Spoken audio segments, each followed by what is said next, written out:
Guys, today I'm going to break down how to get a new client in the next 7 days as a loan officer. I'm going to break down the top 7 ways that I get business and then give you one specific strategy to help you get a deal in the next 7 days. So the top 7 sources of business are first going to be your sphere, the people that already know, like, and trust you. Number 2 is going to be your past clients. Those are the people that you've already worked with before. Number 3, that's going to be real estate professionals. They're at the center of the transaction and have a great ability to refer. Number 4 is going to be financial planners. Financial planners have a long-term relationship with clients. Clients trust them, and they're a great referral source. We do well there. Number 5 is CPAs. Clients rely on their CPAs for advice, specifically as it relates to finances, and they're a great referral source. Number 6, attorneys. You can focus on both family law attorneys and estate planning attorneys. We work with both. And last but not least, social media, and we all know how that works. Now, you clicked on this video because you want to get a client in the next 7 days, and here's exactly what you need to do. So the first thing you need to do is just reach out to your contacts. So think about it this way. Within your phone, you probably have hundreds, if not thousands, of numbers in there.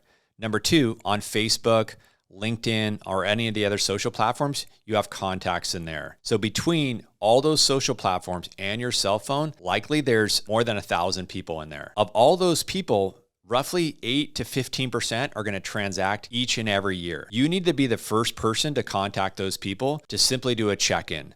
You're not trying to sell them anything. You're not trying to tell them about the market necessarily unless they have questions.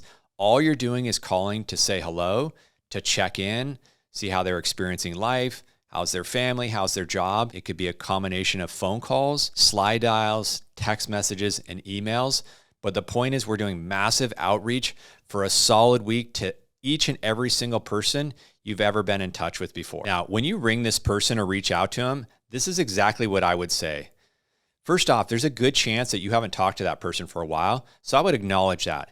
Hey, I'm so sorry I haven't done a better job of staying in touch with you, but I wanted to reach out. You were on my mind, and I just want to check in and say hello, see how you guys are doing. It's really important when you do that outreach that you're in a good headspace and you're talking from your heart and not trying to sell them something. As soon as they feel like you're trying to sell them something, it's going to feel disingenuous. And the next time you actually do want to try to make a sale, they're going to be reluctant to talk to you.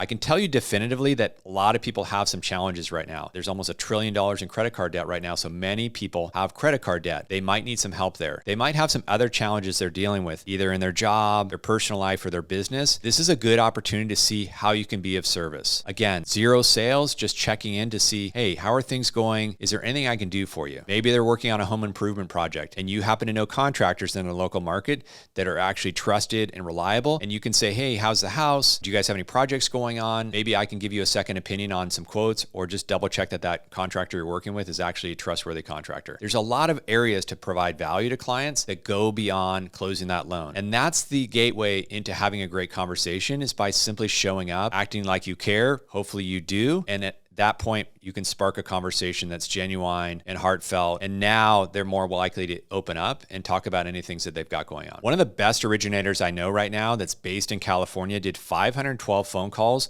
over a 3-day period. During those calls, he got 10 HELOC applications and he got another 10 buyers that are ready to go. He did this through a combination of phone calls, DMs, text messages, but primarily on the phone.